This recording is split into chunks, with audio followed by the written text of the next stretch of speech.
Hello my dear students, I am Prerna, your home science mentor. आप सभी का स्वागत है मेरे YouTube channel home science junction में। और आज फिर लेकर आई हूं आप लोगों के लिए एक अच्छी सी क्लास, जहां पे आप लोगों को कराने वाली हूं स्टूडेंट कुछ इंपॉर्टेंट एमसीक्यूज जो आपके लिए बहुत ज्यादा यूजफुल रहने वाले हैं आपके यूजीसी नेट एग्जाम के लिए, DSSB एग्जाम के लिए एंड आपकी TGT PGT home science exam के लिए।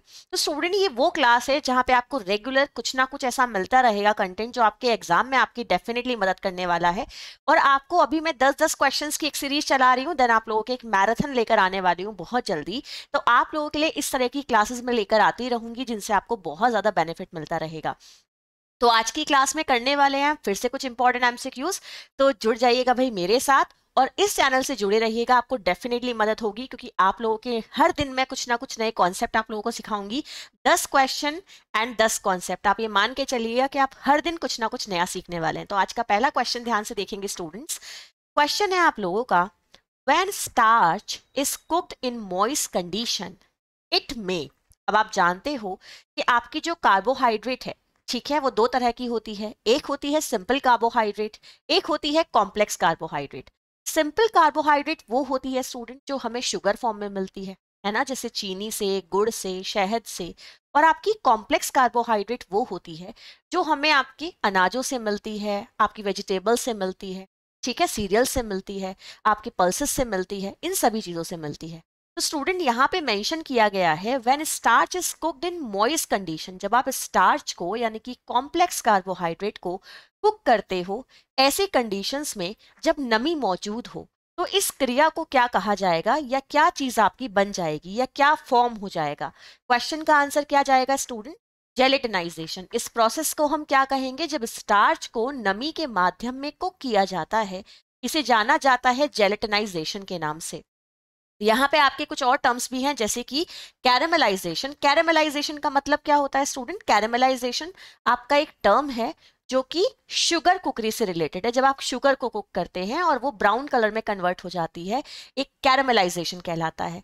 कोगुलेशन का मतलब होता है स्टूडेंट प्रोटीन से। जब प्रोटीन आपका हीट के कांटेक्ट में आके एक थक्के के रूप में जम जाता है, इस क्वालिटी को प्रोटीन की कोगुलेशन कहते हैं। ठीक, तो यहाँ पे ऑक्सीडाइजिंग क्या होता है स्टूडेंट? जब आपकी एयर के प्रेजेंस में रिएक्शन होती है, ब्राउन कलर डेवलप होता है ना। तो आपको इसकी हेल्प से, एक क्वेश्चन की हेल्प से आप लोगों ने 4 कॉन्सेप्ट के बारे में सीखा। आइए नेक्स्ट क्वेश्चन देखते हैं स्टूडेंट्स।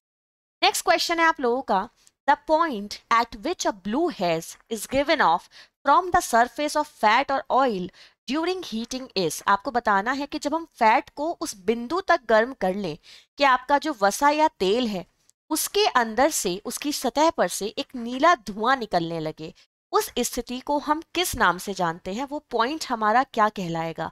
वो बिंदु क्या कहलाएगा स्टूडेंट? जिस बिंदु तक अगर आपने फैट को गर्म किया है, तेल को गर्म किया है, तो उसमें से एक नीले रंग का धुआं निकल रहा है, इस स्थिति को हम किस नाम से जानेंगे? वो पॉइंट क्या कहलाएगा? तो स्टूडेंट, यहाँ आपका सही आंसर क्या जाएगा? उस पॉइंट को हम स्मोकिंग पॉइंट के नाम से जानते हैं। ठीक है स्टूडेंट, इस पॉइंट को हम फैट के स्मोकिंग पॉइंट के नाम से जानते हैं। जब आप उसे इस पॉइंट तक गर्म कर दें और इसमें से क्या निकलने लगेगा? नीले रंग का धुआं निकलने लगेगा उसकी सतह से। ठीक है, आगे नेक्स्ट क्वेश्चन ध्यान से देखिएगा। नेक्स्ट क्वेश्चन है स्टूडेंट आप लोगों का, which of the following is not a function of amino acid from protein digestion in the body. आपको बताना है कि इन सभी में से हमारे शरीर में प्रोटीन का कौन सा कार्य नहीं है। तो आइए इसके बारे में बात करते हैं। प्रोटीन के लिए जब भी आप पढ़ेंगे तो आपको क्या देखने के लिए मिलता है कि प्रोटीन हमारे टिश्यूज को रिपेयर करता है, ऊतकों की मरम्मत करता है, नए ऊतकों का निर्माण करता है, सेल्स का निर्माण करता है, बॉडी बिल्डिंग में मदद करता है, आपको एनर्जी भी प्रोवाइड करता है। इस तरह की चीजें आपको प्रोटीन के लिए सुनने के लिए मिलती हैं जो कि आपको हर थियरी मटेरियल में मिल जाएंगी। क्वेश्चन को ध्यान से देखिएगा। प्रोटीन क्या काम करता है स्टूडेंट? प्रोटीन हमें एनर्जी भी देता है। ठीक है, प्रोटीन हमारे क्या करता है? हमारे टिश्यूज की ग्रोथ के लिए भी जरूरी होता है। प्रोटीन स्टूडेंट हमारे बॉडी टिश्यूज की मेंटेनेंस और रिपेयर के लिए भी जरूरी होता है कि अगर वो टूट गए हैं तो वो ग्रोथ में हमारी क्या करेगा, टिश्यूज की ग्रोथ भी करेगा, मेंटेनेंस भी करेगा, उन्हें रिपेयर भी करेगा। इसका मतलब वो ये सारे काम कर रहा है। तो वो जो काम है जो प्रोटीन नहीं करता, जिस काम के लिए हम विटामिन और मिनरल को रिस्पॉन्सिबल मानते हैं, वो काम होता है आपका रेगुलेशन ऑफ बॉडी प्रोसेस। हमारे शरीर के जितने भी नियामक कार्य हैं, रेगुलेटरी प्रोसेस हैं, उन सब के लिए हम मानते हैं कि कौन रिस्पॉन्सिबल है student, vitamin and mineral responsible है। हमारे विटामिन एंड खनिज लवण जो है हमारे, वो इसके लिए रिस्पॉन्सिबल होते हैं। आगे नेक्स्ट क्वेश्चन ध्यान से देखिएगा स्टूडेंट्स। एक बात आप लोगों को और बता देती हूँ कि 1 ग्राम प्रोटीन से आपको 4 kcal एनर्जी प्राप्त होती है। ठीक है, ये भी आपको ध्यान रखना है। Which one of the following cooking processes does not relay on coagulation taking place. आपको बताना है कि इनमें से ऐसी कौन सी कुकिंग प्रैक्टिस है जहां पे कोगुलेशन नहीं होता है। ये आपका क्वेश्चन है। अब जस्ट मैंने भी आपको एक क्वेश्चन पहले क्या बताया था कि कोगुलेशन एक ऐसा प्रोसेस है जो प्रोटीन से संबंधित है, जहां पे जब प्रोटीन को हीट के कांटेक्ट में लाया जाता है वो थक्के के रूप में जम जाता है। ऑप्शंस ध्यान से देखिएगा, frying chips, making yogurt, whipped cream and boiling an egg. अब आपको ध्यान से, अगर आप इसे देख पा रहे होंगे, इस कॉन्सेप्ट को समझने के बाद आपको ये बहुत अच्छे से पता चल रहा है कि जब योगर्ट जमता है आपका, यानी कि जब दही को जमाया जाता है, तभी भी थक्के के रूप में जम जाती है। क्रीम की अगर हम बात करते हैं, जब उसे फेंटते हैं अच्छे से, फेंटने से उसके अंदर क्या जनरेट होती है स्टूडेंट, एयर जनरेट होती है, और वो कैसी हो जाती है, काफी थिक हो जाती है। तो यहाँ भी आपका क्या है, कोगुलेशन है। बॉइलिंग एन एग, जब आप अंडे को उबालते हो तो अंडा उबालने से पहले एक लिक्विड स्टेट में होता है, जैसे ही वो हीट के कांटेक्ट में आता है वो जम जाता है, कोगुलेट हो जाता है। तो इन तीनों जगह कोगुलेशन हो रहा है। फिर ऐसा कौन सा प्रोसेस है जहाँ कोगुलेशन नहीं हो रहा? फ्राइंग चिप्स मेथड में। जब आप चिप्स को फ्राई करते हैं स्टूडेंट, वहां पे क्या आप जानते हो कि कोगुलेशन नहीं होता? तो यही आपका यहाँ पे क्या हो जाएगा, सही आंसर हो जाएगा, क्योंकि क्वेश्चन में क्या मेंशन है, नॉट मेंशन है। जब भी कोई क्वेश्चन करो तो नॉट वाला ऑप्शन हमेशा देख लिया करो। ये मैं आपको बार बार कहती हूँ, ये एडवाइस है कि क्वेश्चन में नॉट को जरूर देख लीजिएगा। नेक्स्ट क्वेश्चन देखिए student, approximately how much protein does an average adult mail require each day. आपका क्वेश्चन है कि एक अडल्ट मेल पर्सन को, यानी कि एक वयस्क आपके मानव को, एक अगर हम बात करते हैं एक वयस्क पुरुष को, कितना प्रोटीन पर डे रिक्वायर्ड होता है, कितने प्रोटीन की आवश्यकता उसे प्रतिदिन पड़ती है। इसके लिए ज्यादातर जो हम फॉलो करते हैं आरडीए चार्ट को फॉलो करते हैं, बट यहाँ पे एक औसतन रिक्वायरमेंट पूछी है, एक अप्रोक्सीमेट वैल्यू पूछी है, वो आपको बतानी है। तो सही आंसर क्या जाएगा स्टूडेंट आपका, 72 ग्राम। ठीक है, हम ये एक अनुमानित मात्रा बताते हैं कि भाई 72 ग्राम प्रोटीन तो कोई भी अडल्ट मेल पर्सन ले सकता है पर डे, चाहे बॉडी वेट उसका कितना भी हो। हाँ, बट एक यहाँ पे कंडीशन अप्लाई है कि वो नॉर्मल पर्सन होना चाहिए, उसको किसी भी तरह की बीमारी नहीं होनी चाहिए, क्योंकि बीमारियों के अनुसार फिर हमें क्या करना पड़ता है स्टूडेंट, पोषक तत्वों की मात्रा में परिवर्तन करना पड़ता है। आप प्रोटीन के बारे में अगर देखेंगे तो आपको रिक्वायरमेंट से रिलेटेड कुछ इस तरह के फैक्ट भी मिल जाते हैं कि 1 ग्राम प्रोटीन पर KG body weight per day लेना चाहिए। कहीं पे आपको मिल जाएगा कि आपको 0.8 के हिसाब से प्रोटीन पर ग्राम पर केजी बॉडी वेट लेना चाहिए। तो इस तरह के आपको बहुत सारे डेटा भी मिल जाएंगे। आगे नेक्स्ट क्वेश्चन देखिएगा, जनरली जो हम न्यूट्रिएंट्स की रिक्वायरमेंट के लिए फॉलो करते हैं वो आईसीएमआर के थ्रू जो आपका आरडीए चार्ट होता है उसको फॉलो करते हैं। नेक्स्ट देखिएगा student, shortage of which vitamin may lead to an increase in dental decay because of its relationship with calcium particularly in children। आपको बताना है कि इनमें से किस विटामिन की कमी अगर हो जाए तो बच्चे के दांतों में समस्या देखने के लिए मिलती है, क्योंकि उसका संबंध, उस विटामिन का संबंध किसके साथ रहता है स्टूडेंट, कैल्शियम के साथ रहता है। ये आपका क्वेश्चन है। बच्चों के दांतों में कमी देखने के लिए मिल रही है, जिसका एक मुख्य कारण एक विटामिन की अनुपस्थिति है, और उस विटामिन का सीधा संबंध किससे है स्टूडेंट, कैल्शियम से है। वो विटामिन कौन सा है? आपको मैं हमेशा कहती हूँ कि calcium, phosphorus and vitamin D, ये क्या होते हैं, भाई भाई होते हैं। तो यहाँ पे अगर एक भी मौजूद है और एक अनुपस्थित है, तो वो जो एक मौजूद है ना, वो भी अपना काम ठीक से नहीं कर पाएगा। तो मतलब इन्हें जिस भी शादी में बुलाओ, तीनों को साथ साथ बुलाओ, वरना एक आपका नाराज होकर बैठ जाएगा, फिर वो अपना काम नहीं करेगा। नेक्स्ट क्वेश्चन ध्यान से देखेंगे, इस क्वेश्चन का सही आंसर जाएगा ऑप्शन नंबर डी। चलो बढ़ते हैं नेक्स्ट क्वेश्चन की तरफ। Which of the following symptom does not occur in scurvy, आपको बताना है इनमें से कौन सा वो लक्षण है स्टूडेंट्स जो स्कर्वी में देखने के लिए नहीं मिलता है। ठीक है, ऑप्शन फिर से देखना, क्वेश्चन को भी पढ़ना, मेंशन किया गया है अगेन नॉट, यानी कि नहीं पाया जाता है।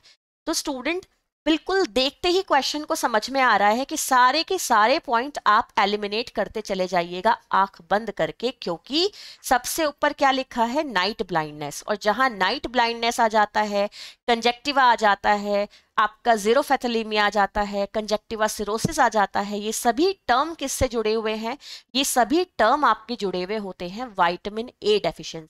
तो यहाँ सही आंसर क्या हो जाएगा student, option number A is your correct answer, क्योंकि नाइट ब्लाइंडनेस किसका सिम्टम होता है, विटामिन ए डेफिशिएंसी का। जब शरीर के अंदर विटामिन ए की कमी हो जाती है तब ये स्थिति आपको देखने के लिए मिलती है। तो ब्लीडिंग इन द स्किन, यानी कि त्वचा में खून बहना, और अगर कोई बीमार हो गया है तो जल्दी से ठीक ना होना, अनीमिया हो जाना, ये सारे आपके सिम्टम हो सकते हैं विटामिन सी डेफिशिएंसी के।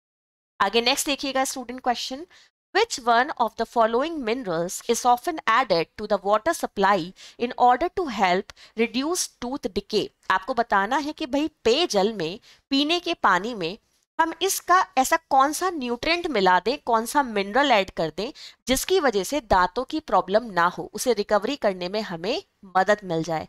तो हमेशा ध्यान रखिएगा कि पेयजल में जब न्यूट्रिएंट को मिलाने की बात होती है, किसी खनिज को मिलाने की बात होती है जिससे कि दांतों में समस्या ना हो, ठीक, तो आपका कौन सा मिनरल रिस्पॉन्सिबल होता है, फ्लोरीन मिनरल रिस्पॉन्सिबल होता है।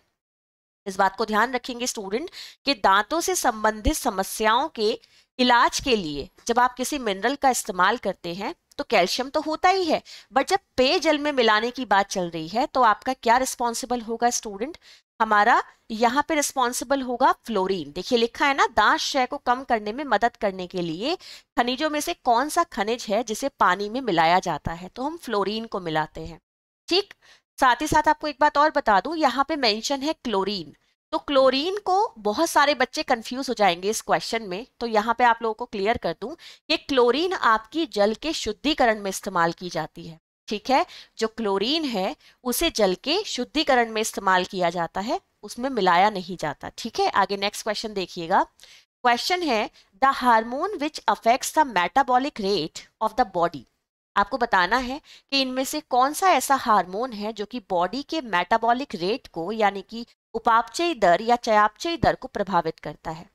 तो स्टूडेंट यहाँ पे हमारा जो आंसर एलिमिनेट हो रहा है सीधे सीधे, वो आंसर है इंसुलिन।